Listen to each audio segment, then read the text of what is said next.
same with my phone. I'm actually using my back camera, so hopefully the quality will be a little bit better as well. And the only thing is the leads keep hitting the tripods, which is a little bit annoying because there is a bit of sound, but we shall bear with and see how that goes. Basically, we are nearly on 900 now, and my dream or my goal is to get up to 1,000. That would just be amazing, and you guys made this possible, and that's just so good. The plan is I am actually still using my phone, and I've been looking into maybe getting a camera or whatnot, but what I actually think I'm going to do is upgrade my iPhone to the newest iPhone, because I have heard a lot of good things about the new iPhone. And how my setup is just actually more suited to using my phone. So I hope that makes sense. So yeah, that is basically, I'm just going to keep using my phone, but try and get better quality content for you guys, and just hopefully improve the content. And I really want to do things that you guys will be interested in as well. One thing I do want to do is get a better background. I just need a more aesthetic background for the videos. So anyway, if you are new to the channel and you're watching this for the first time or haven't subscribed yet, then please do subscribe. Anyway, I think we should get into the video games that I'm going to show you, and one of the reasons I also chose video games is because I love the tapping noise that they sort of produce when we do tap on video games. So one of my first video games, I'm going to show you one of my favourite video games is Pokemon Soul Silver, and I guess you guys probably knew a Pokemon game is coming, but I swear I've tried to change it up. Now, Pokemon Soul Silver is very expensive now, but I did get this when it wasn't too expensive. It was £35 here. I've still got the mark on, but basically, yeah, Johto is my favourite region, and my first Pokemon game was actually Crystal, and I usually pick Typhlosion, but I just love in Johto that you can obviously go to Kanto as well in the post game, and it just makes you look forward to completing the actual game, and then still having another region to go to. You really kind of get create a bond, I guess, yeah, with your Pokemon through that. I just think doing that, and I think this is what the new games lack. You haven't got that bond. You have like the bug catching contest and whatnot. You also in this have following Pokemon. They follow you everywhere, and the 2D sprites are still so cute, the pixel sprites. But yeah, it's probably my favourite kind of era of Pokemon, and I still do want to play this again, even though I've played it so many times. Probably Johto Soul Silver, because Lugia was my favourite, to be fair. But here's hoping for Legends Lugia, or like Legends Johto. That would be really cool, just anything to do with Johto. So yeah, as you can see on the back there, guys. But yeah, I love all the starters. I've used Chikorita, I've used Totodile, I've used Typhlosion, Cyndaquil. So yeah, Johto Generation 2, my favourite by far. My favourite C is probably in Johto is probably, I love Goldenrod. I like the bug catching contest in between Uritique, I think that's how you say it. But I just love that whole like space. It's really cute. Okay guys, so that is the only Pokemon game I'm going to put on this, because you're probably going to be like, yeah, it's going to be full of Pokemon games. I know, it's not. So we now have actually one of my favourite Kingdom Hearts games, and you can actually play this on the PlayStation 4 because there's a remastered version. But this is, it's just such a good game, honestly, guys. Oops. Anyway, so you can see just the art booklet here. It's really, really cute. So basically, you have 3 different characters you can play as.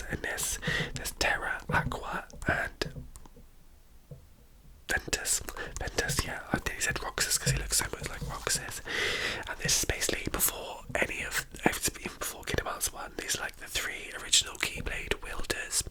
And I just really enjoy this game. And actually in this game, all these Keyblade wielders meet Sora, Riku, like Axel and stuff, and they touch the Keyblades. And that is basically how they actually become Keyblade sort of warriors, if you like, Keyblade wielders.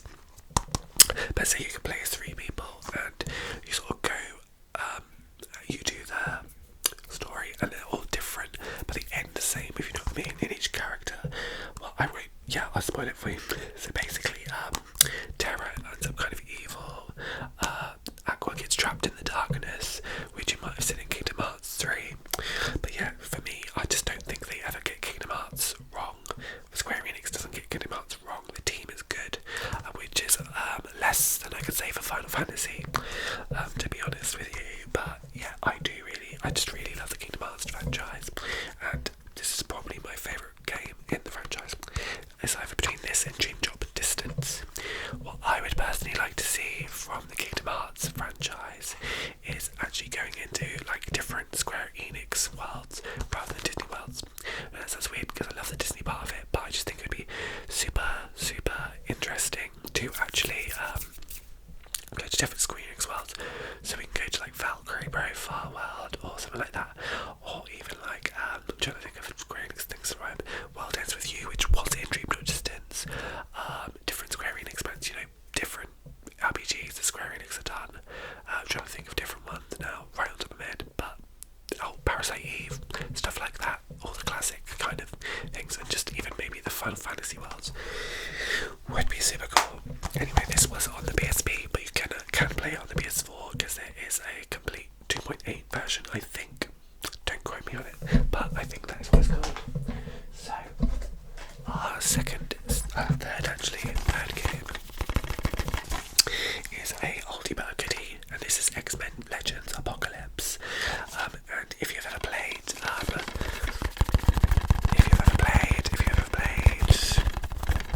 sort of the Marvel Alliance games, Marvel Ultimate Alliance, then basically this is where it was taken from. X-Men was first, and this goes through the Apocalypse storyline, and this has changed slightly for the game, but the Apocalypse is like the ancient mutant, one of the first mutants from like sort of ancient Egypt, and he's risen again, and he has 4 henchmen, and I can't remember who exactly they are in this one, but it's super cool. And basically what happens is you sort of, it's like a top-down game, but not super like low quality, it's kind of side top, if you know what I mean, and you have 4 characters throughout the X-Men franchise. You can play as villains and heroes in this, of a mix against Apocalypse, so that's really cool as well. But you can just customise your abilities, get different outfits, collect comic strips, and yeah, it's just like for an X-Men freak like me, geek or freak, I don't mind. It's like really has a lot of fan service, which I quite like, and it's just really cool. The first one is also good, but I probably prefer the first one, if I'm honest. And this was made by Activision. I used to quite like a lot of their games. They have that sort of weird budget-y kind of thing, but it's cool. I just really like it. Worth a go, worth a play, definitely, guys. That's a really good opening CG cutscene as well.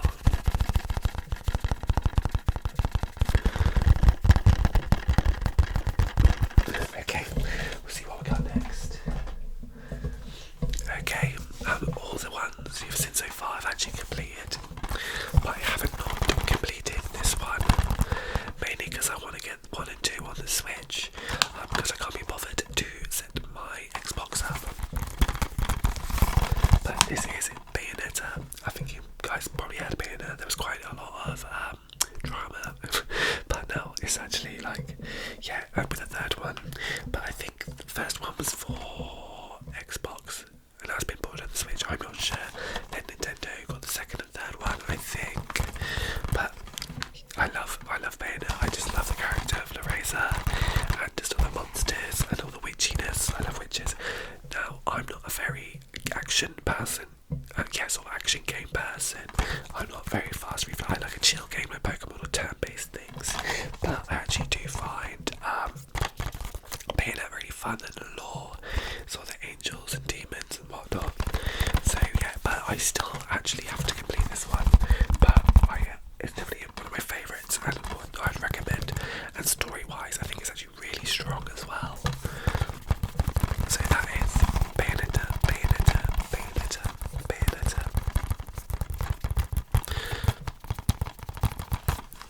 So, yeah, sorry I don't have too much to say about that one, guys, but I do have a lot to say about this one. And this is Final Fantasy X and X-2. This is the HD remaster version, but I'm talking about any version, but this is definitely the superior version, just because there's more dress spheres in Final Fantasy X2, basically. I love 10, I love the Wild Aspira, the Aeons, Yuna is a summoner, basically, and she goes on a pilgrimage, and they have to fight Sin, which is a thing that comes every 10 or so years and destroys cities. It goes all into war, and it just destroys with different cities and kills a lot of people, obviously. And they think it's what happens because of the sins that come in the past, but it's not. It's a bit more. It's a little bit more like a little more evil than that. I was looking for a better word than evil, but yeah, like a little bit more. A bit more to it, yeah. A bit more to it than, like, you know, it's what's the word? The word is a bit more calculated. It's calculated, but yeah, they soon find out that there's a different way of basically killing Sin without killing themselves, basically, or having to die. So that's good. And Yuna is my favourite character in them, and I do love Tidus as well. Oh, actually, but in X-2, which is completely different, which is a bit of a follow-up, which is actually one of my favourite games. It's very camp.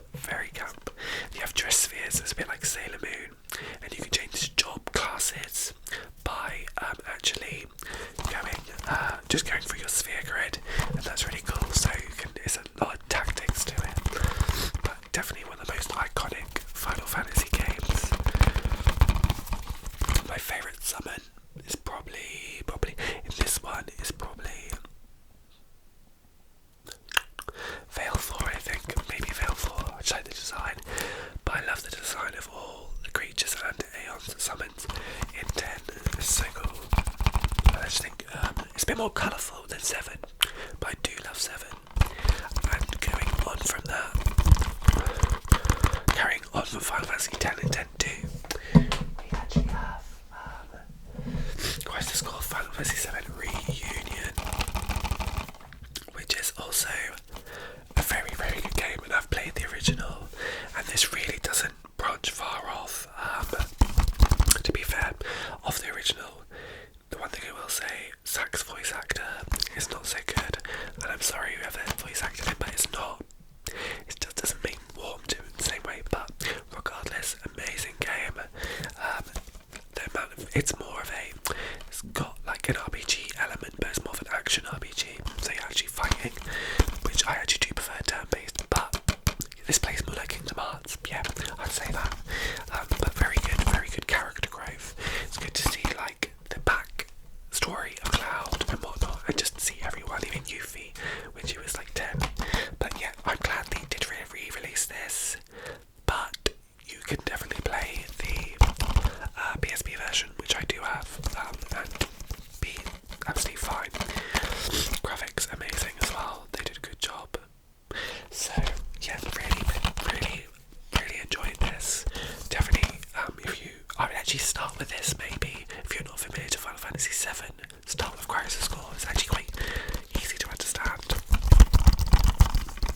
If you haven't got a PS1 or PS2 or emulator to play the original Final Fantasy VII, I know, I'm so excited for Final Fantasy Part 2, 7 Part 2, the remake.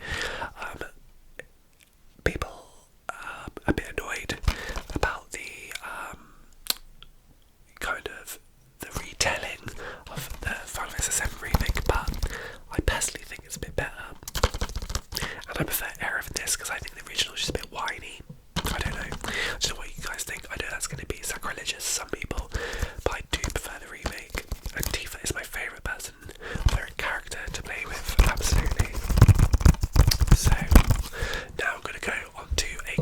actually playing at the moment, and I've actually played a lot of times. And this is Digimon Story Cyber Sleuth, but I've never completed it, guys. But recently get back into Digimon DCG. I really wanted to play this, and I also want to play Digimon Survive. I know it's not a lot of people's cup of teas, but I think Digimon can tell a very good story. And I love the mechanics of this. It's turn-based, and you can digivolve your Digimon, but actually you need to de-digivolve them a lot to get the best inherited skills and whatnot. And this is kind of in a weird kind of digital world called Eden, which you come out in and out of, and you have to solve digital missions to do with like hacking and stuff like that. And you actually play as a hacker, which is really cool. But I have not completed this, so I can't tell you too much. I love the art style as well. I actually think it's like super cute. Yeah, a really good roster of Digimon as well. If you haven't played a Digimon game, I would honestly start with this one. It's probably one of the best Digimon games. Wild Next Order is good, but then it's not beginner friendly. It's more of a monster raising. The Digimon games are very different, but the Digimon Story franchise, which there should be a new one, is very good. There's also a DS version, not of this, of Digimon Story or Digimon World, but it plays more like this. And it's called Digimon World Dawn and Dusk. You can pick them up for quite a nice price. This is also very cheap to find in your game stores. Don't buy online. Do not buy online. This also has a sequel called Hacker's Memory, which is kind of happening alongside this, I think, with different characters. It explains a little bit more. But yes, I got it in about 2017 when I first got a PS4. Play it on and off all the time, and I love it. I just never completed it. But anyway, now I'm going to show you one that is a very much a like old school multiplayer game, which is just super fun, to be fair. And this is really not my kind of game usually, but this is Left 4 Dead 2, and this is like just you as a co-op, and you go through different levels just killing zombies. And there's these ones called witches, and they're super scary, and they can really run really fast, and it's got quite good humour. And I think there's different levels. One is it's a bit like House of the Dead for like arcade, but it's super fun. And you basically go from like this quite cliche places like a circus, the mall, sort of like a junkyard and whatnot, but it's super fun, and the humour's quite good as well. I like that. Just like the story is not exactly strong, but it's just one that I used to play with my childhood best friend Henry a lot, so it's got good memories. Like this, it's a bit like Gears. It's always like a good one for multiplayer games, basically.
the bad guys are really cool, and when you defeat the bad guys, you kind of get the job roles. There's like Dark Knight, Summoner, White Mage, Spell Fencer, which is really cool. It's like